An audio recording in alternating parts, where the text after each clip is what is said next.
से आपने टाइम दिया। सबसे पहले sir can you please tell about your law journey और आपने कैसे अपना इंटरेस्ट आइडेंटिफाई करा that you want to work in the domain of child right like one of the aspects. तो I am coming from a background जो बिल्कुल legal background नहीं था, और ना बैकग्राउंड लीगल होने की वजह से जर्नी हमेशा टफ रहती है जब आपका बैकग्राउंड नहीं होता है। So I am first generation lawyer, पर ये डिसाइडेड था कि मुझे वही लॉयर ही बनना है जो कि लोगों तक पहुंच सके।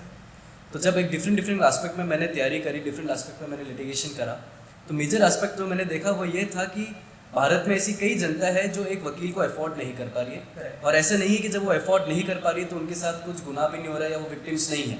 आप ये देखेंगे कि जब स्टडी करके कि भारत में आज भी जो रेप्स कंडक्ट हो रहे हैं वो उन एरियाज़ में ज़्यादा कंडक्ट हो रहे हैं, रूरल एरियाज़ में, जिनकी कंप्लेंट्स भी नहीं आ पाती, और कंप्लेंट्स आती है तो प्रेशराइज करके कॉम्प्रोमाइज़ करा दिया जाता है, या फिर वो लॉयर अफोर्ड नहीं कर पाते हैं।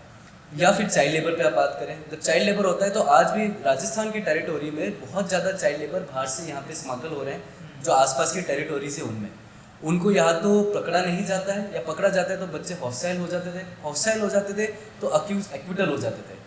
हमारी गवर्नमेंट ने कई ऐसी स्कीम्स भी बना रखी जहाँ पर चाइल्ड लेबर एक ट्रेंड बन गया था। जो बिलो रूरल बैकग्राउंड फैमिलीज हैं वो बच्चों को चाइल्ड लेबर में भेजती थी, उनको पकड़ने के बाद वापस से उनको कंपनसेशन मिलता था, कंपनसेशन मिलने के बाद वापस से वो ट्रैवल होकर चाइल्ड लेबर में आते थे। तो ये एक ट्रेंड सेटल हो गया था। तो ये जब सब सारी चीज़ें मैंने देखी तो मैंने देखा कि इन लोगों के लिए अपियर होना चाहिए, और अपियर होकर इनकी प्रोटेक्ट करना चाहिए राइट्स को, क्योंकि हमारे इंडियन प्रोटेक्शन है कॉन्स्टिट्यूशन का, वो भी बात करता है, यूनाइटेड नेशंस भी इसकी बात करता है, और इंडिया कई ट्रीटीज़ में सिग्नेटरी भी थी। तो जब सर्वे करके देखा गया तो एनजीओज थे जो इसमें काम करते थे। वो जो एनजीओज थे उनके पास पर्टिकुलर फील्ड ऑफ लॉयर्स हुआ करते थे जो कि हायर्ड हुआ करते थे, जो सैलरी बेस्ड हुआ करते थे, वो भी इतना ध्यान नहीं देते थे। हम जब स्टेट की तरफ से बात करते हैं तो पब्लिक प्रोसिक्यूटर के पे बहुत प्रेशर रहता था, वो भी इस चीज़ को इतना बहुत डिलीजेंटली और बहुत इंटरेस्ट लेके नहीं देखते थे। तो ये सारी चीज़ों के बाद मैंने डिसाइड किया कि मुझे चाइल्ड राइट्स के अंदर में आना चाहिए। जब मैं चाइल्ड राइट्स में आया तो मैंने कई सारी रेट्स भी कंडक्ट करवाई एनजीओज के साथ मिलके, उन चीज़ों के ऊपर काम किया जो कि लूप होल्स क्रिएट होते थे। लूप होल्स कैसे क्रिएट होते थे? लूप होल्स होते थे एफआईआर के ऊपर, एफआईआर बहुत लूज बनाई जाती थी जिससे अक्यूज बहुत इजीली बेल आउट हो जाते थे, या फिर बाद में जाके एविडेंस क्रिएट नहीं होते थे तो एक्विटल हो जाते थे। तो बेसिक ये था कि रेट प्रॉपर कंडक्ट होनी चाहिए, एविडेंटरी वैल्यू हायर होनी चाहिए, एफआईआर बहुत स्ट्रांग होनी चाहिए। तो इन चीज़ों पे मैंने काम किया, और आज जब मैंने देखा कि वर्तमान स्थिति के अंदर में मेरे कई केसेस में जो चाइल्ड लेबर्स होते हैं, बच्चे हॉस्टल होने बंद हुए, उनको एक प्रोटेक्शन मिलना स्टार्ट हुआ।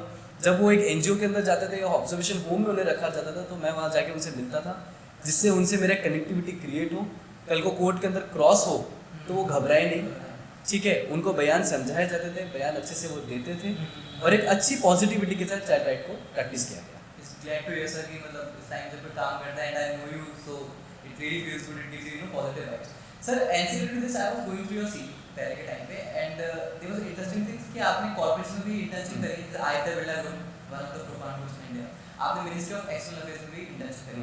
तो सर माय क्वेश्चन इज कि being a law student like I was come from first generation lawyer या कोई भी average so called law student है, तो हमारे पास नोशन होता है कि इतनी बड़ी जगह इंटर्नशिप मिलने के लिए यू नीड सम कॉन्टैक्ट्स, बिना कॉन्टैक्ट्स को इंटर्नशिप मिल ही सकती है, आपका कोई ना कोई मन में होना चाहिए। तो सर कहाँ तक ये चीज़ सही? नहीं, किसी हद तक ये चीज़ बिल्कुल सही है। आज मैं किसी जगह पे जाके खड़ा होता हूँ, डेफिनेटली मेरी आने वाली जनरेशन को ये बेनिफिट ज़रूर मिलेगा बिकॉज ऑफ मेरे कॉन्टैक्ट्स की वजह से, पर हर बार ऐसा जरूरी हो ये नहीं रिक्वायर्ड। जब मैं लॉ स्टूडेंट था तो हमारे बीच में बहुत चर्चाएं होती थी, बहुत बातें होती थी कि अपना सीवी स्ट्रॉन्ग करो, सीवी स्ट्रॉन्ग करोगे तो आप भेजोगे, वहाँ से आपको कॉल आएगा। और आप मानोगे नहीं, मैंने सैटरडे को हम लोग दिल्ली निकलते थे क्योंकि मेरा एमआईटी जो कॉलेज था वो दिल्ली हाईवे पे था, तो हम सीवी ले लेके बहुत सारे प्रिंट निकलवा के बस में बैठते थे रोडवेज में और दिल्ली जाते थे। दिल्ली जा जाके हम हर फर्म के बाहर जाते थे और वहाँ पे अपना सीवी देते थे। एचआर मिलते नहीं थे क्योंकि एचआर कॉलेज के थ्रू ही मिलते थे, तो गार्ड्स को हम सीवी देते थे। मैं गूगल ऑफिस भी सीवी देने गया, हालांकि गूगल मुझे इंटर्न नहीं मिला, पर मैंने हर जगह ट्राई किया। तो ट्राई आपको करना पड़ता है, आपका सीवी जितना स्ट्रॉन्ग होगा उतना अच्छा होगा। फॉलोअप बहुत ज़रूरी होता है।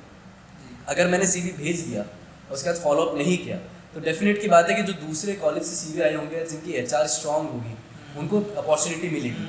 मिनिस्ट्री ऑफ एक्सटर्नल अफेयर्स में इंटर्नशिप करना मेरा एक बहुत वंडरफुल एक्सपीरियंस रहा। कोई बैकग्राउंड नहीं था, कोई पॉलिटिकल कॉन्टैक्ट्स नहीं थे, कोई कॉन्टैक्ट ऐसे नहीं थे जो कॉलेज से वहाँ चले जाए। I was the only first and last till date जिसने एमआईटी से मिनिस्ट्री ऑफ एक्सटर्नल अफेयर्स में इंटर्नशिप करा।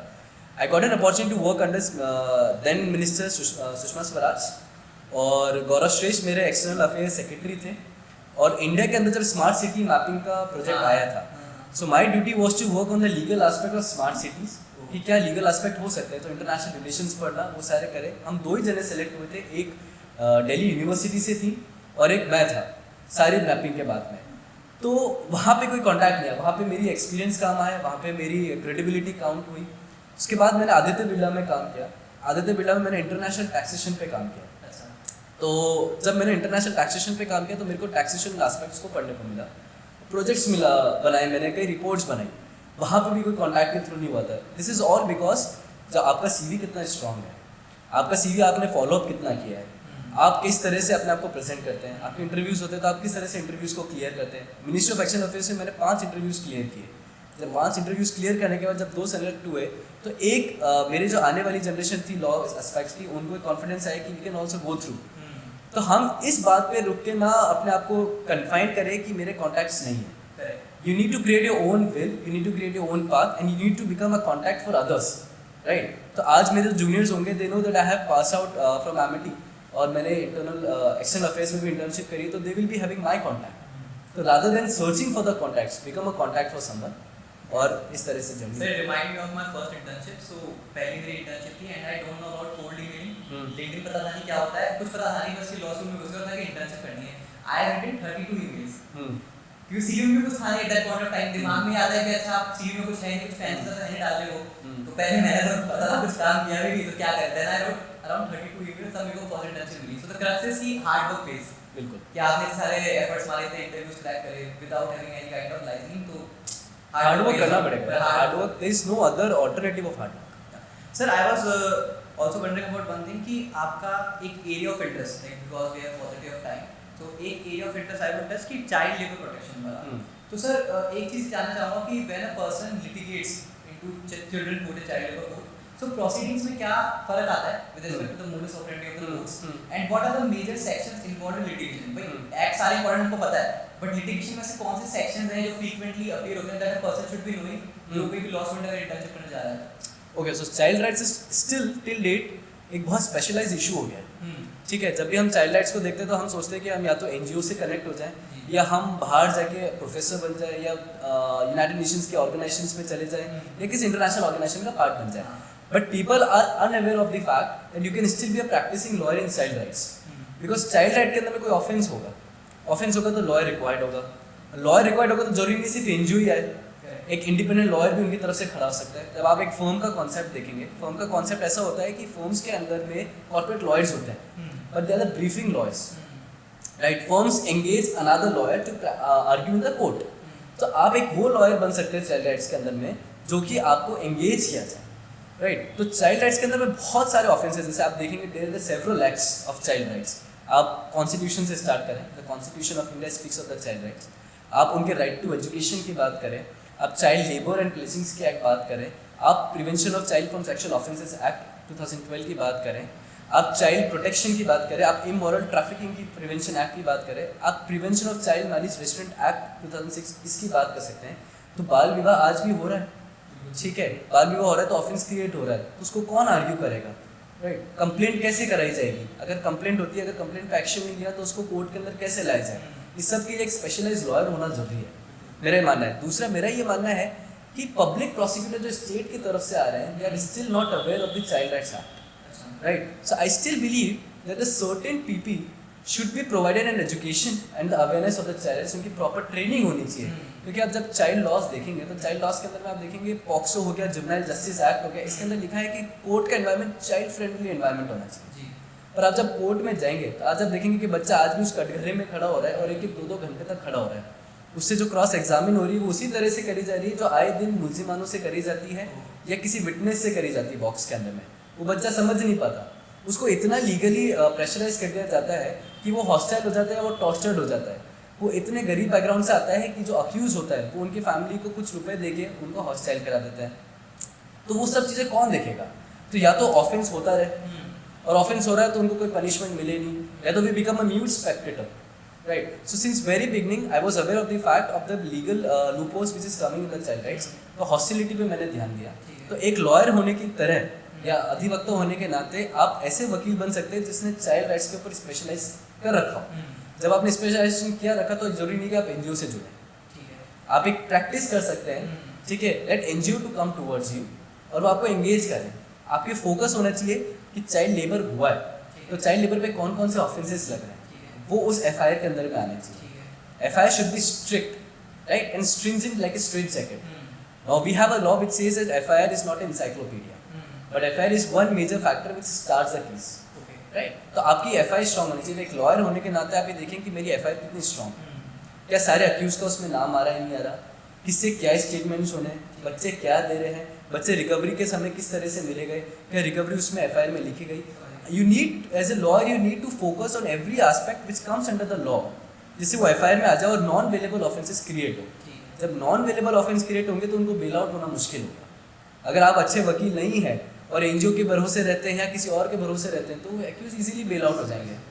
सो एक लॉयर होने के नाते जरूरी नहीं कि आप एनजीओ से कनेक्टेड हो। इन सारे फैक्टर्स जो मैंने एक्ट्स बताए इनको फोकस करके, इनको स्टडी करके ध्यान से एफआईआर को ध्यान रखें। तो sir in nutshell it was like what I got it कि जो चीजें होनी चाहिए थी, जो चाइल्ड लेबर के लिए अलग से जो कोर्ट प्रोसीडिंग्स होनी चाहिए, जो एनवायरनमेंट होना चाहिए था, it's not up to the mark. The proceedings are quite similar as compared to the civil और क्रिमिनल केसेस। बिल्कुल। And sir secondly we were discussing some sections, तो सर कुछ sections that you can highlight. Absolutely, जैसे आप article 14 देखें। ठीक है, Look, whenever I start about briefing law, I consider the Indian Constitution shall be always on a prioritized level because it's considered to be a mother of every law. correct, Every law comes out from Constitution, right? So first we speak of Constitution of India. Article 14 and 15, right to equality and discrimination, speaks of the rights, ठीक है, right? Article 21 of the Constitution of India speaks of the freedom, right? And my freedom, fundamental rights. Now we come on the directive principle of state policy. अच्छा, Right to education was there in DPSP, but there are several judgments which says the fundamental rights can be challenged in the law, but DPSP cannot be challenged in the law. But there should be a harmonious construction between the two. So as to take that consideration, the government of India has taken a right to education from DPSP as an act, which is a right to education act now. Right? So we can go through that. आप आते हैं child labour के अंदर में, prevention of child labour, तो section 3 and section 4 talks about the child labor ठीक है, and the offences considered to be section 3, 4, 5 and 6 of Prevention of Child from Sexual Offences Act talks about the child sexual offences, right? उसके बाद आप protection of prevention of child marriage restrict act में आते हैं। तो अभी आपने you must have heard part of the bill which government of Rajasthan has taken forward, जिसमें कहा था कि अगर 15 साल से नीचे की कोई शादी होती है रजिस्टर्ड तो राजस्थान के अंदर में वो रजिस्टर करा सकते हैं, करेक्ट करेक्ट, क्या sir, right? I have challenged that law before the High Court in my PIL, and DB has put a notice to the government. The only reason being which is coming कि एक जगह तो आप कहते हैं ये offence है prevention of child marriage restrict act के अंदर में, और एक जगह आप उसी ऑफेंस को वॉइडेबल भी बता रहे हैं, right? Section 3 talks about voidability and section 2 talks about the void. ठीक है, आप शादी कर लें पर वॉइडेबिलिटी भी है। जब वॉइडेबिलिटी क्या होगी, जब बच्ची बड़ी हो जाएगी, एट हर डिस्क्रिप्शन इटसेल्फ, हाँ, वो कर सकती है कि भाई मैं शादी करना चाहूँ नहीं करना चाहूँ, पर आपने उसकी शादी तो कर ली। और आप ये बता दो भारत के अंदर कितनी ऐसी लड़कियां हैं जो मेजर होने के बाद बोल रही मुझे शादी नहीं करनी, social stigma is there, social stigma है तो वो कर ही नहीं सकती। तो कितनी ऐसे स्टेटस आया जब निकाला हमने डोमेन कि ऐसा है ही नहीं कि बच्ची बड़ी हो गई हो और उसने बोल दिया मुझे शादी में नहीं रहना, और अगर बोला भी हो तो उसकी शादी वॉइड कर दी हो, पॉसिबल ही नहीं है। तो इस एक्ट को हमने चैलेंज किया, इस एक्ट के हमने साथ में कॉन्स्टिट्यूशनलिटी भी चैलेंज करी कि वॉइडेबिलिटी को हटा के 3 के अंदर सेक्शन 3 में इसको वॉइड डिक्लेयर करना चाहिए, बिकॉज ये अपने आप में एक ऑफेंस है। And why we have to make Rajasthan as a hub of an offence, कि उसमें एक और क्लॉज था बिल के अंदर में कि कोई बाहर हिमाचल रह रहा है सपोज, वहाँ पे चाइल्ड मैरिज जो एक ऑफेंस है टोटली वॉइड है, नॉट वॉइडेबिलिटी, तो वो राजस्थान में आएगा, राजस्थान में आके वो 30 दिन रहेगा, अच्छा, और 30 दिन रहने के बाद यहाँ पे रजिस्ट्रेशन करा सकता है। तो मतलब मैंने एक हब बना दिया, यहाँ पर आप आओ और यहाँ पे अपनी शादी ऑफेंस जो है उसको रजिस्टर करा लो। मतलब ये है कि चोर ने चोरी करी, उसके बाद वो थाने गया और 30 दिन रहा, बोला मैंने चोरी करी, इसको आप रजिस्टर कर लो। ऑफेंस तो है पर राजस्थान में इसमें वो है। हाँ, तो luckily with God fortune court ने इस पे नोटिस किया and the government has to withdraw the act. तो recently this government has withdraw the act. तो ये section prevention of child marriage restrict act हो गया। आप जुवेनाइल जस्टिस में जाते हैं तो जुवेनाइल जस्टिस में प्लेथोरा ऑफ सेक्शंस हैं, 70 के बाद वो चालू होते हैं, जिसके अंदर में चाइल्ड राइट्स को लेके बात करी गई है। जो चाइल्ड लेबर है, जो बैग कर रहा है, बैगिंग कर रहा है, वो ऑफेंस है। आप किसी से बैगिंग करवा रहे हो वो एक ऑफेंस है, वो सब जुवेनाइल जस्टिस के अंदर में आता है। फिर इमोरल ट्रैफिकिंग प्रिवेंशन एक्ट है जो कि बात करता है स्मगलिंग के ऊपर में, ठीक है। कि आप किसी बच्चे को स्मगल कर रहे हो, चाइल्ड लेबर के लिए कर रहे हो या प्रोस्टिट्यूशन के लिए कर रहे हो, वो इसके अंदर में आ गया। ठीक है। इंडियन पिनल कोड जब हम बात करेंगे तो आप इंडियन पिनल कोड में देखेंगे कि आज एक बच्चे को मैं उठा के लेके गया और मैंने उससे काम करा। ऑफेंस जो कर रहा है कि वो ये नहीं बोल सकता कि बच्चे की कंसेंट थी, क्योंकि बिलो 18 कंसेंट डिफाइंड नहीं है। तो आप सेक्शन 363 भी लगा सकते हो किडनैपिंग का, एब्डक्शन भी आ सकता है, ठीक है। चाइल्ड प्रोस्टिट्यूशन में अगर जाता है तो कंसेंट मानी नहीं जाएगी, क्योंकि कंसेंट आईपीसी में डिफाइंड है, below 18 never consider to be an consent. तो इन सारी चीज़ों को कोई देख नहीं रहा है, राइट। हम सिर्फ उसी धर्रे पे चल रहे हैं क्रिमिनल है या सिविल है। आप जब तक इन्हें देखोगे नहीं तो तब तक चाइल्ड लेबर खत्म होगा नहीं, चाइल्ड राइट्स खत्म होंगे नहीं। और यूनाइटेड नेशन कन्वेंशन जो है चाइल्ड डिफाइन करता है और इंडिया सिग्नेटरी है, तो why I am not able to understand why the laws are not coming forward and speaking on the so. They will definitely come forward, वो आते हैं पर वो कम्युनिस्ट अप्रोच के साथ आएंगे, वो बोलेंगे यहाँ पे ये हो रहा है और उसके बाद वो पीछे चल जाएंगे। But there is no lawyer who is working on it. So I believe and I appeal through your podcast, it's a great opportunity to every young lawyer who is studying a law aspirant or who try to be a judicial officer to study child rights. And we should focus because आज आप और मैं एक स्थिति में बैठे हैं जहाँ पे we have enjoyed our childhood. बिल्कुल सर, ठीक है। मैंने जो मेरे घर वालों से मांगा वो मुझे मिला, आप जो अपने पेरेंट्स से रिक्वेस्ट करते हैं वो आपको मिलती है। You had a good education, you had a good lifestyle, you had a good standard of living. Every child is not being provided with such gift. Correct. Right? So we should become a voice of the unheard people. ये चीज़ मैं भी सोचता हूँ that I could be in that situation. वो तो from the God grace के अपन इस family में जन्म लिए जहाँ पे अपन को चीज़ें मिल गई। हाँ। Otherwise there are no specific parameters, so we should be have something to give back to society in somehow. So second question is कि for example being a law student or in my initial years अगर मैं child labor course में गया, so what are the basic documents, application notices that I found in general common in every file, so that मेरे को familiarity मिलेगी कि अच्छा जब मैं इसमें जाऊँगा तो मेरे को ये documents ये चीज़ें मिलेंगी। This is what right.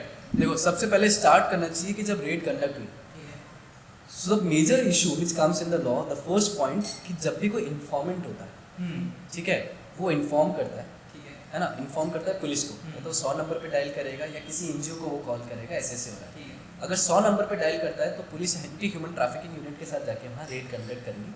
अच्छा, ये पुलिस यूनिट के साथ जाएगा? हाँ, वहाँ रेड कंडक्ट करेगी। अगर वो एनजीओ को करता है तो एनजीओ पुलिस को बात करेगा लोकल थाने में, वहाँ से वो ह्यूमन ट्रैफिकिंग जो एंटी ह्यूमन ट्रैफिकिंग यूनिट होती है पुलिस थाने में, उनके साथ में जाके एक प्रॉपर रेड कंडक्ट करेंगे। ठीक है, जब वो रेड कंडक्ट करेंगे तो वो देखेंगे सबसे पहले तो प्रॉपर्टी ऑफ क्राइम कौन सी है। ठीक है, जहाँ प्रॉपर्टी ऑफ क्राइम के अंदर वो रेड कंडक्ट करेंगे तो अगर उस समय कोई चाइल्ड लेबर काम कर रहे हैं, ठीक है, तो उनकी सबसे पहले वीडियोग्राफी होनी चाहिए, फोटोग्राफ्स क्लिक होनी चाहिए। तो ये देखना बहुत अनिवार्य है फाइल के अंदर में क्या एविडेंस है। ठीक है, राइट। मैंने आके बोल दिया कि बच्चों से ये चीज़ें बरामद हुई, है ना, वहाँ पे मौके पे ये चीज़ें बरामद हुई, पर उसका सबूत क्या है। तो थाना या पुलिस जब भी इन्वेस्टिगेशन करती है तो किसी भी चीज़ की जब वो रिकवरी करती है तो एक फ़र्द जब्ती होती है। अच्छा। एक डॉक्यूमेंट होता है जिसको हम कहते हैं फ़र्द जब्ती। अच्छा। कि मैंने मौके पे यही चीज़ें जब्त करी, मतलब रिकवर करी। एक section 27 of Indian evidence act होता है, वो कब काम में आता है, वो तब काम में आता है जब मौके पे मैंने अक्यूज को भी अरेस्ट कर लिया। अच्छा। ठीक है, मैंने अरेस्ट कर लिया, मैं उसको थाने लिया, थाने लाने के बाद जब इन्वेस्टिगेशन स्टार्ट हुआ तो मैं उसको लेके जाऊँगा, मैं मतलब थाने से जो इन्वेस्टिगेटिंग एजेंसी होगी, जो अनुसंधान अधिकारी होगा, वो उसको लेके जाएगा और वही करेगा इत्तला क्या दी। तब आप जब पढ़ेंगे सेक्शन 27 का एक कागज़ होता है, डॉक्यूमेंट होता है, वो बोलता है इत्तला क्या है। इत्तला मतलब कि भाई मैं एक अक्यूज हूँ, मुझे इन्वेस्टिगेटिंग ऑफिसर लेके गया, मैंने उस इत्तला का फॉर्मेट ये होता है कि मैं वहाँ जाके ये बता सकता हूँ कहाँ पे क्या क्या चीज़ रखी है, ठीक है, और वहाँ पे रिकवरी करी। जैसे मैंने बताया मेरे पे एलिगेशन है कि मैंने बच्चे को इस चीज़ से मारा। अब वो रिकवरी कैसे शो होगी कि मैंने ये बोला कि मैं इस जगह में ले जा सकता हूँ जहाँ पे मैंने ऐसा हथियार छुपा रखा है। हम उसको लेके गए, वहाँ पे जाके देखा तो वो हथियार पाया गया, उसकी फर्ज जब्ती के अंदर recovery. Section 27 of Indian evidence act talk about recovery, जिसे हम इत्तला कहते हैं। वो डॉक्यूमेंट हमें देखना चाहिए। फर्ज जब्ती में क्या क्या है वो देखना चाहिए। एविडेंस क्या क्रिएट हुए, जब एविडेंस क्रिएट होंगे तो section 65B of Indian evidence act का एक सर्टिफिकेट लगेगा। अच्छा। ठीक है, जिसके अंदर ये होगा कि मैंने मेरे फ़ोन नंबर से या मेरे मोबाइल से, जिसका फ़ोन नंबर ये है, सिम ये है, इस दिन पे जब ये मोबाइल सही चल रहा था तब ये वीडियो रिकॉर्डिंग करी, ये फोटोग्राफ्स ली जो मैं साइन करूँगा। ठीक है, तो section 65B of evidence act का सर्टिफिकेट लगेगा for the electronic evidence, photography से वीडियोग्राफी के लिए। बच्चे के जब स्टेटमेंट होंगे तो वो ऑनलाइन वीडियोग्राफी पे स्टेटमेंट होने चाहिए, क्योंकि जब वीडियोग्राफी के नहीं होंगे तो टॉर्चर स्टेटमेंट भी हो सकते हैं या दबाव के अंदर भी बच्चा बोल सकता है, तो वो मौके पे होने चाहिए। तो बच्चे ने मौके पे क्या बयान दिया, आज किसी चाइल्ड लेबर को मौके पे पकड़ा तो उससे स्टेटमेंट होनी चाहिए कि आप यहाँ क्या कर रहे थे, वो बोलेगा कि मैं यहाँ ये कर रहा था। आपको कौन करवाता है, तो अगर वो किसी का नाम लेता है कि उसका मौके पे, तो उसको अरेस्ट किया गया, तो वो स्टेटमेंट्स देखने चाहिए कि क्या है। ठीक है सर। बाद में सेक्शन 161 थाने में जाके बच्चे के क्या स्टेटमेंट हुए of Indian penal code section CRPC, वही बात करता है 161 के बयान थाने के अंदर में होंगे पुलिस के सामने, उसी बच्चे के बयान मजिस्ट्रेट के सामने होंगे, वो आएंगे सेक्शन 164 के अंदर में। अच्छा। तो क्या बच्चे के स्टेटमेंट हो गए, वो 161 एडमिसेबल नहीं होता एज पर द लॉ, 164 होता है। तो ये फोकस होना चाहिए कि 164 अच्छे हो, तो उसको पढ़ना फाइल के अंदर है या नहीं है। मेडिकल क्या हुआ है, आप जिस बच्चे को मौके पे पकड़ा है या जिस बच्चे को रिकवर किया है उसके मेडिकल होना बहुत जरूरी है उसी समय। मेडिकल एग्जामिनेशन क्या है, उसकी रिपोर्ट क्या कहती है, फॉरेंसिक क्या कहती है। क्योंकि कई बार आप ये देखो कि चाइल्ड लेबर में जो बच्चे होते हैं वो बहुत ज़्यादा टॉर्चर्ड होते हैं, ठीक है। आप चाइल्ड लेबर के केसेस आप देखना, फाइल आपको जब मिलेगी तो उसकी जो रिकवरी होगी वो बहुत छोटे से रूम के अंदर में काम करते हैं, 10-10, 12-12 घंटे काम करते हैं, वहाँ कोई सनलाइट नहीं होती है। कई बार बच्चे जब रिकवर हुए तो उनके पैर खराब पाए गए, उनके हाथ खराब पाए गए, ठीक है। तो वो इसलिए क्योंकि वो 10-10, 12 घंटे बैठ के काम करते हैं, उनको खाना नहीं मिलता, उनको मारा जाता है, और कोई लाइट होती नहीं है तो उनको विटामिन की कमी हो जाती है। तो इस तरीके से सारी चीज़ें, मेडिकल होना बहुत जरूरी है। तो मेडिकल हुआ या नहीं हुआ, राइट, क्या क्या रिकवरी, तो ये सारी चीज़ें, FIR क्या है ना, तो ये सारे डॉक्यूमेंट्स एक फाइल कवर करती है, ठीक है। तो ये सब चीज़ें मेरे को लगता है देखनी चाहिए। वेरी इन्फॉर्मेटिव सर, मतलब देना very inside I can. So sir there was an organisation, इसके बारे में हम पहले बात कर रहे थे, समरस भारत। तो सर समरस भारत के बारे में कुछ बताइए, एंड अलोंग विद दैट क्या वो लॉ स्टूडेंट्स को इंटर्नशिप प्रोवाइड करवाती है? बिल्कुल, समरस भारत के NGO है जो राजस्थान बेस्ड NGO है, ठीक है। और निरंतर रूप से चाइल्ड लेबर पे और चाइल्ड राइट्स पे काम करता आ रहा है। वो ऐसे चाइल्ड राइट्स के साथ ऐसे कई अन्य विषय है, जैसे अभी लिम्पी वायरस पर उन्होंने काम किया, अलग अलग जो भी सोसाइटी के अंदर इशू चलते हैं उस पर वो काम करते हैं। डेफिनेटली समरस भारत जो है वो आपको एक अपॉर्चुनिटी प्रोवाइड करता है कि आप इंटर्न वहाँ बन के चाइल्ड राइट्स कैसा हो रहा है, क्योंकि उनकी कई रेड्स होती हैं, वो कई रेड्स में जाते हैं, वो फाइल भी क्रिएट करते हैं, वो एक फाइल आपको रखते भी, आपको समझाते भी, और आपको एक अपॉर्चुनिटी मिलती है फिजिकल देखने की कि भाई फिजिकल क्या इशू हो रहा है। एक मैं कागज़ के ऊपर मैं कोई पढ़ाई करता हूँ तो मैं उससे सिर्फ एक पिक्चोरियल इंटेंशन ले सकता हूँ कि भाई ये पिक्चोरियल है, हाँ। और अगर मैं एक मौके पे जाके देखूंगा तो मैं वो एक चीज़ समझ पाऊंगा कि कैसे क्या क्रिएट हो रहा है। तो समरस भारत में जाके आपको ये अपॉर्चुनिटी मिलती है। दूसरा, समरस भारत आपको चाइल्ड लाइन के साथ काम करने का मौका दे सकता है। तो चाइल्ड लाइन यहाँ पे काम कर रही है क्योंकि गवर्नमेंट की है, चाइल्ड लाइन सर्विसेज होती हैं 24 आवर्स, वो इसी चाइल्ड लेबर पे ही काम करती हैं। तो आपको समरस भारत के साथ जब आप जुड़ते हैं तो उसके अपॉर्चुनिटी मिलती है। समरस भारत के साथ एक टीम ऑफ लॉयर्स काम करती है। अच्छा। जो कि जब NGO एक रेड करता है, समरस ने एक रेड करी, जो उसकी फाइल बनी, तो वो लगातार लॉयर के टच में रहती है कि हमारी को फाइल कैसे क्रिएट करनी है।